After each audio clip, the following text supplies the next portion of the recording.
আসসালামু আলাইকুম ভিউয়ার্স। আজকে আমি আপনাদের মাঝে নিয়ে আসছি তারেক রহমানের ফ্যামিলি কার্ড। ফ্যামিলি কার্ড সম্পর্কে কিছু কথা বলতে চাই। যেমন তারেক রহমান বলেছেন 4,000 ফ্যামিলি কার্ড করবেন। 4,000 ফ্যামিলি কার্ড করলে উনি এটাও বলেছেন কিছু কিছু মানুষের ফ্যামিলি কার্ড প্রয়োজন হবে না। কেমন মানুষের ফ্যামিলি কার্ড প্রয়োজন হবে না? যেমন উনি উদাহরণস্বরূপ দেখেছেন ওনার স্ত্রী জুবাইদা রহমানকে। এরকম অনেক উচ্চবিত্ত উচ্চ লোক আছে যাদের ফ্যামিলি কার্ডের প্রয়োজন নাই বা সরকারি কোনো অনুদানের প্রয়োজন হয় না। এরকম সরকারি যাদের প্রয়োজন হয় না, তাহলে আমি ধরে নিলাম 1 কোটি মানুষের সরকারি কোনো অনুদানের প্রয়োজন হয় না, তাও 3 কোটি ফ্যামিলি কার্ড ওনার দিতে হবে বাংলাদেশের মানুষকে।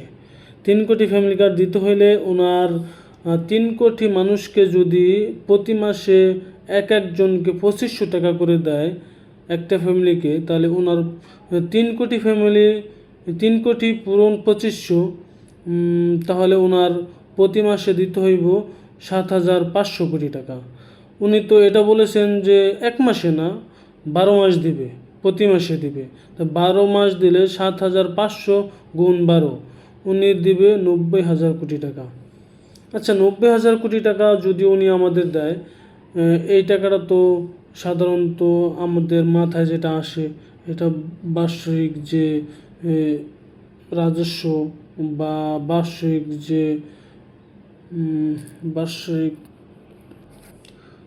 বার্ষিক যে বাজেটটা আছে ওটার সাথে উনি অ্যাড করে নেবেন।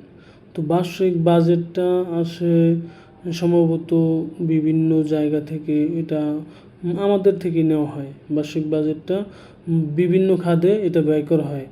এখন বাংলাদেশের সবচেয়ে বার্ষিক বাজেটের সবচেয়ে বড় ব্যয় হয় পরিবহন ও যোগাযোগ ব্যবস্থায়, আর দ্বিতীয়ত বিদ্যুৎ ও জ্বালানি ব্যবস্থায়।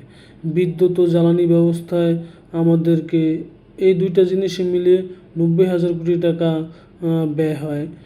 আর তারেক রহমান ফ্যামিলি কার্ডের মাধ্যমে দেওয়ার কথা বলতেছে, ওইখানেও 90,000 কোটি টাকা। তাহলে আমরা তারেক রহমানের কাছে এটা জানতে চাই যে উনি যদি এই ফ্যামিলি কার্ড না দিয়া উনি বলুক যে পরিবহন ও যোগাযোগ ব্যবস্থা ফ্রি করে দিবে আর বিদ্যুৎ ও জ্বালানি এই দুইটা ফ্রি করে দিবে, তাহলে তো আমাদের আর এটা নিয়ে কোনো চিন্তা থাকে না। আমরা ফ্যামিলি কার্ড না নিয়ে এই দুইটা ফ্রি পাইলেই আমরা আলহামদুলিল্লাহ। কিন্তু উনি শুধু এখানেই না, উনি এটা একটা লোভ, এই লোভটা মানুষ সামলাতে পারবে না, বুঝবে না 90,000 কোটি টাকা উনি কোথায় পাবে। দ্বিতীয়ত উনি আরও কিছু কথা বলেছেন যে বাংলাদেশের এনজিও থেকে যত লোন নেওয়া আছে এটা উনি পরিশোধ করে দেবে। এই নিয়ে সামনে আরও কিছু ভিডিও আসতেছে, আপনারা সবাই থাকবেন, আমার সাথে সহযোগিতা করবেন, সাবস্ক্রাইব করবেন, ভিডিওটা দেখবেন। আসসালামু আলাইকুম রহমতুল্লাহি ওয়া বারাকাতুহু।